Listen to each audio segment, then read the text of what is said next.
പശ്ചിമേഷ്യയിൽ സമാധാനം പുനഃസ്ഥാപിക്കപ്പെടുന്നു എന്ന് പറയുമ്പോഴും ഇപ്പോൾ ചർച്ചയ്ക്കായിട്ട് 14 നിർദ്ദേശങ്ങളുമായിട്ട് ഇറാൻ മുന്നോട്ട് വന്നിരിക്കുകയാണ്.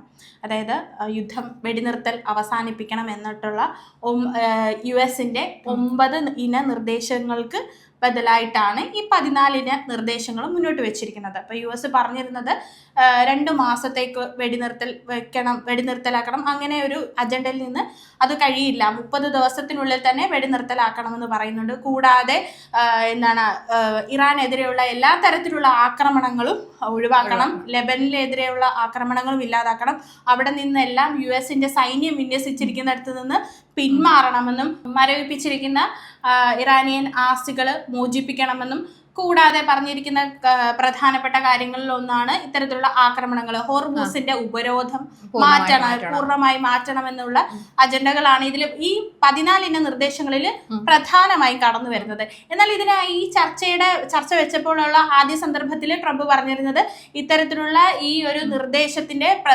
പൂർണ്ണമായിട്ടുള്ള ഒരു രേഖാചിത്രം ഞാനൊന്ന് പരിശോധിച്ചതിന് ശേഷം മാത്രം ഇതിനൊരു മറുപടി നൽകാമെന്നോണമായിരുന്നു ആദ്യത്തെ. എന്നാൽ ഇപ്പോൾ കിട്ടിയിരിക്കുന്ന പ്രധാനമായിട്ടുള്ള കാര്യം എന്ന് പറഞ്ഞു കഴിഞ്ഞാൽ ഇത്തരത്തിലുള്ള നിർദ്ദേശങ്ങളെല്ലാം തന്നെ അംഗീകരിക്കാൻ US-നെ കൊണ്ട് സാധിക്കില്ല. അങ്ങനെ അംഗീകരിച്ചില്ലെങ്കിൽ തന്നെ ഇവരെന്താണ് ചെയ്യുന്നത് എന്തായാലും അത് കാണട്ടെ എന്നുള്ളൊരു വെല്ലുവിളി എന്നോണം ഇതിനെ നേരിടുന്ന അവസ്ഥയാണ് നമ്മളിപ്പോൾ കണ്ടുകൊണ്ടിരിക്കുന്നത്, അല്ലേ? പൂർണ്ണമായിട്ടും ഈ നിർദ്ദേശങ്ങൾ ഇറാൻ പങ്കുവെച്ചപ്പോൾ മുതലേ തൃപ്തനല്ല എന്ന് അദ്ദേഹം പറയുന്നുണ്ടായിരുന്നു. അതിൽ പ്രധാനമായിട്ടും പല കാര്യങ്ങളുണ്ടെങ്കിലും ആണവ വിനിയോഗവുമായി ബന്ധപ്പെട്ട കാര്യങ്ങൾ മാറ്റിവെക്കുകയാണെങ്കിൽ ഹോർമോസ് തുറക്കുന്നതിനും സമാധാന ചർച്ചകളും ഡീൽ ചെയ്യുക എന്നൊരു അതിനെപ്പറ്റി സംസാരിക്കുക എന്ന് പറയുന്നു. പക്ഷെ ആണവ സംരക്ഷണവുമായി ബന്ധപ്പെട്ട അല്ലെങ്കിൽ ആണവ കാര്യങ്ങളുമായി ബന്ധപ്പെട്ട കാര്യങ്ങൾ മാറ്റിവെച്ചുകൊണ്ടൊരു ചർച്ചയ്ക്ക് ഞാൻ ഒരിക്കലും തയ്യാറല്ല എന്നൊരു സ്റ്റേറ്റ് ആണ് ട്രംപ് എപ്പോഴും എടുത്തിട്ടുള്ളത്. അപ്പൊ പശ്ചിമേഷ്യയിലെ സമാധാനം വരിക എന്നുള്ളത് എല്ലാവരുടെ ഒരു ആവശ്യമാണ്. അപ്പൊ ഓരോ ദിവസം പോകും തോറും ട്രംപിന്റെ ഓരോ നടപടികളും അല്ലെങ്കിൽ അദ്ദേഹത്തിന്റെ പ്രഖ്യാപനങ്ങളും വളരെ വലിയ വിമർശനങ്ങളാണ് ലോകരാഷ്ട്രങ്ങളിൽ നിന്ന് തന്നെ ഉണ്ടാക്കിയെടുക്കുന്നതെന്നാണ് നമുക്ക് മനസ്സിലാവുന്നത്. ഈ നിർദ്ദേശങ്ങൾ അംഗീകരിക്കണം, ഹോർമോസ് തുറക്കാനുള്ള നിർദ്ദേശങ്ങൾ അംഗീകരിക്കുക എന്നുള്ളതൊന്നും അത് തുറക്കേണ്ടത് എല്ലാ ജനതയുടെ ആവശ്യമായി മാറിയത്. നമ്മുടെ നാട്ടിലോട്ടൊക്കെ എടുക്കുവാണെങ്കിൽ നമ്മുടെ വീടുകളിൽ വരെ യുദ്ധം വളരെ അളവിൽ ബാധിച്ചു കഴിഞ്ഞ സന്ദർഭമാണ്. അപ്പം അങ്ങനെ ഇരിക്കുന്ന ഒരു സാഹചര്യമുണ്ട്. അത് മാത്രമല്ല, അമേരിക്കയുടെ ഉള്ളിൽ നിന്നും ട്രംപിനെതിരെയുള്ള പ്രതിരോധ പ്രതിഷേധങ്ങൾ ഉയരുന്നു എന്ന് നമുക്ക് മനസ്സിലാക്കാൻ സാധിക്കും. അതിൽ ഏറ്റവും പ്രധാനപ്പെട്ടതാണ് അവരുടെ കോൺഗ്രസ്സിൽ അദ്ദേഹം നൽകിയിട്ടുള്ള ഒരു മറുപടി. അത് ഇവരുടെ വാർ റിലേറ്റഡ് ആയിട്ടുള്ള ഒരു ആക്ടിലും ഇത്തരത്തിലുള്ള വാറിനുള്ള ഒരു തീരുമാനം എടുത്തു കഴിഞ്ഞിട്ടുണ്ടെങ്കിൽ അവരുടെ നിയമങ്ങൾ കൈകാര്യം ചെയ്യുന്ന നിർദ്ദേശക സമിതികളൊക്കെ ബന്ധപ്പെടണം എന്നത് അവർക്കൊരു ഇമ്പോർട്ടൻ്റ് ആയിട്ട് അങ്ങനത്തെ ഒരു തീരുമാനം എടുത്തു കഴിഞ്ഞിട്ടുണ്ടെങ്കിൽ അത് 60 ദിവസത്തിനുള്ളിൽ അവിടുത്തെ US കോൺഗ്രസിനെ അറിയിക്കണം എന്നൊരു കാര്യമുണ്ട്. അല്ലെങ്കിൽ യുദ്ധം നിർത്തണം എന്നതാണ് അവിടുത്തെ ഒരു ആക്ട് ആയിട്ടുള്ളത്. പക്ഷെ ആ സമയത്ത് ട്രംപ് പറയുന്നത് അത് എന്നെ അവസാനിച്ചു കഴിഞ്ഞു എന്ന് അദ്ദേഹം പറയുന്നു. ഫെബ്രുവരി 28 തുടങ്ങിയ യുദ്ധം ഈ കഴിഞ്ഞ മാസമൊക്കെ ആയപ്പോഴത്തേനും ആദ്യം 8 ആയപ്പോഴത്തേക്ക് ഈ മാസം 8 ആയപ്പോഴത്തേക്കും നിന്നിട്ടുണ്ട് അവിടെ. അതുകൊണ്ട് തന്നെ ഇവരെ അറിയിക്കേണ്ട ആവശ്യമൊന്നും ഇല്ല എന്നാണ് ട്രംപ് പറയുന്നത്. അപ്പൊ അവിടെ നിന്ന് തന്നെ അദ്ദേഹത്തിനെതിരെ ബുദ്ധിമുട്ടിന്റെ സ്വരങ്ങൾ ഒക്കെ ഉയർന്നു വരുന്നുണ്ട്. അതിനെയും ഇങ്ങനെ പരിഹസിച്ച് തള്ളാനാണ് അദ്ദേഹം വിചാരിക്കുന്നത്. അതിന്റെ ഒപ്പം തന്നെ നടത്തുന്ന പല പരാമർശങ്ങളും അദ്ദേഹത്തിന് തന്നെ വിനയാവുന്ന രീതിയിലുള്ള പരാമർശങ്ങൾ അദ്ദേഹം നടത്തുന്നുണ്ട്.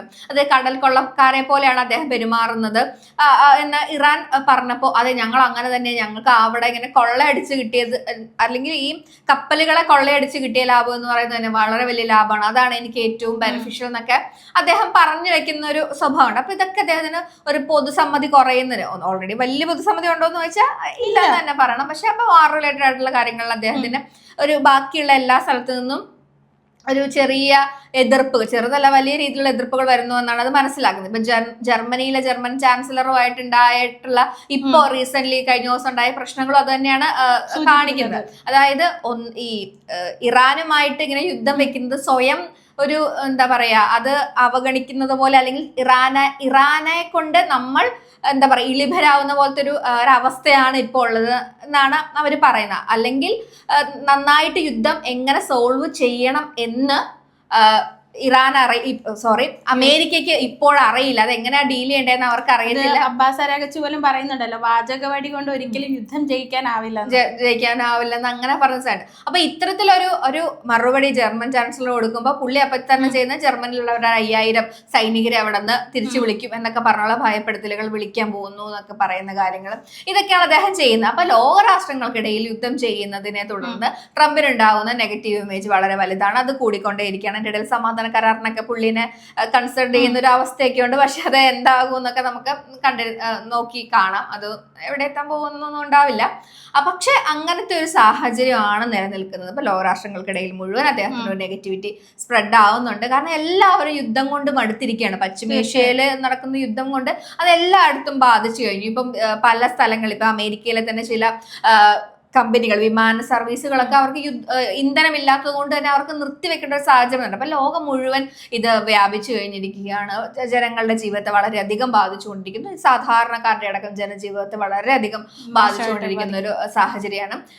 ഇന്നല്ലെങ്കിൽ നാളെ കാരണം എപ്പോഴും ഇറാൻ അവർ ഒരു വിട്ടുകൊടുക്കുകയോ അല്ലെങ്കിൽ തോറ്റു പോകുന്ന സാഹചര്യം ഉണ്ടായിട്ടില്ല. അവർ യുദ്ധം തുടങ്ങാമെന്നുള്ള രീതിയിലാണ് അവരുടെ ഒഫീഷ്യൽസ് ഒക്കെ. ഇനി എപ്പോ വേണമെങ്കിൽ യുദ്ധം തുടങ്ങാന്നുള്ള ഒരു മൈൻഡിലാണ് അവർ. യുദ്ധം വന്നാൽ യുദ്ധം എന്നുള്ള ഒരു രീതിയിലാണ് അവരിയ്ക്കുന്നത്.